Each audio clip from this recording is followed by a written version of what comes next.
Tricks, Treats, Part 3, a Miraculous Ladybug Fanfiction, written by Mira Rose. Artwork by Megumi Watsutsuki on Pixiv. You can find a link to her Pixiv below. Go check her out. You can also find links to the prior 2 parts of the story in the description box as well. If you haven't already, hi, I'm Mira Rose. You should subscribe so you stay up to date on the latest parts of your favorite fanfictions, including this one. And even if you're watching this in the future and this series is done, you should still subscribe. Just, wink, wink, nudge, nudge. Don't forget to hit that like button and leave a comment in the comment section. If you don't know what to comment, put bingo card. Please enjoy Treats, Tricks, Part 3. Adrienne Agreste as Cat Noir. Rena Rouge! Rena tackled spooky Mr. Pigeon, landing with her legs wrapped around his neck as they tumbled to the ground. Huh. Ladybug floated next to Cat Noir, eyebrows raised but looking impressed. That wasn't on this year's bingo card. Rena putting someone in a triangle hold? Yeah, I would have put money on Queen Bee instead. Chloe Queen Bee, not Vesperia. Yeah, Queen Bee, Queen Bee. Honestly? Ladybug nodded as they watched Spooky Pigeon try to tap out. I could see that happening. Should we help him? Rena Rouge looked up, grinning, and winked. Nah, Ladybug shook her head. She's got it. She's not the one I'm worried about. Oh, right. Evil Eyes? Oh, right. Ladybug floated down, not leaving her broom as she did her little ritual. Ritual? Huh. Even his vocab got spookified this time around. A bat flew out of Spooky Pigeon's phone when Rena yeeted it to the cobblestone, and the girls laughed as Ladybug caught it. It was nice to see Elle be so relaxed, but it was almost concerning. He should be happy. He should be enjoying this. And yet, Cat couldn't find peace in the moment.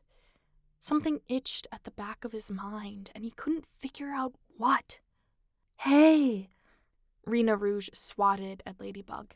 You know what we should do? What? Ladybug helped her onto the broomstick, ignoring Mr. Ramier. Hot chocolate, whipped cream, candy sprinkles.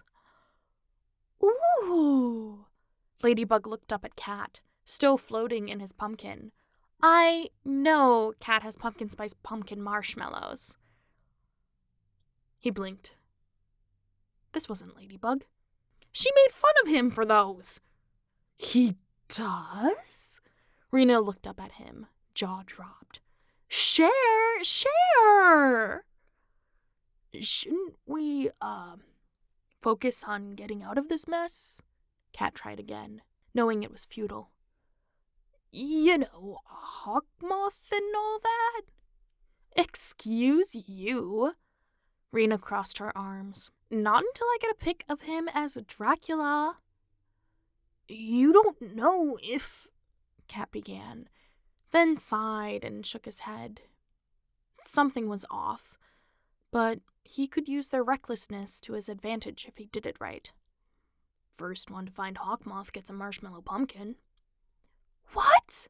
Ladybug yelled. Rip off! Rena crossed her arms. Cat waved his candy baton in a circle. May as well use this situation to his advantage. I am the candy cat, remember? Find his lair and bring me that man and his bats. What if that peacock lady is there? Rena asked, raising her hand. You mean Mayura? Do what you want with the others, but I want him alive and unharmed. Cat felt himself growing in confidence as he spoke. They'll give you no trouble, I promise you that. They won't? Ladybug looked confused. Now fly, fly, fly, my pretties, fly, Cat yelled. And they took off. Huh. Quoting the Wicked Witch from The Wizard of Oz worked, didn't it? Hopefully they'd be safe. They weren't entirely themselves, but if they stuck around, he wouldn't be able to get to the bottom of this. Spinning his pumpkin around, Cat Noir made his way back to Notre Dame and through the bell tower where the Miraculous book sat on a desk, with ingredients sprawled around it from his and Ladybug's experiments only an hour before. There had to be a way to undo this. There had to be, and it's not like Hawkmoth would reveal himself just because Ladybug and Rena Rouge are flying around Paris on a broom yelling at every lit window. It was up to him to find the way home. For all of them. Even if he had to cut off his foot like a stepsister to fit in the ruby slippers. Getting out of the pumpkin proved to be more trouble than it was worth, so Cat took the book, now stitched like a grimoire, and floated around the room, turning page after page after page. But he couldn't find it. He couldn't find the spell they'd tried. How? They'd just done it. And if he couldn't find it, how was he supposed to undo it? The first waves of genuine panic sprinkled over him, seasoning him inside the pumpkin. No, it was up to him to save them. He wouldn't let his lady stay like this, even if she seemed happier. Oh, this was hard. But he knew that if Ladybug were her normal self, she'd want him to do this. So even though his instincts screamed not to, Cat Noir carried on, a headache pounding harder as he tried to split pages he found stuck together. But unstick them he did, and when the parchment cracked, it felt like his head did too, the world spinning as he looked at the illustration of Ladybug tossing a pumpkin into a cauldron.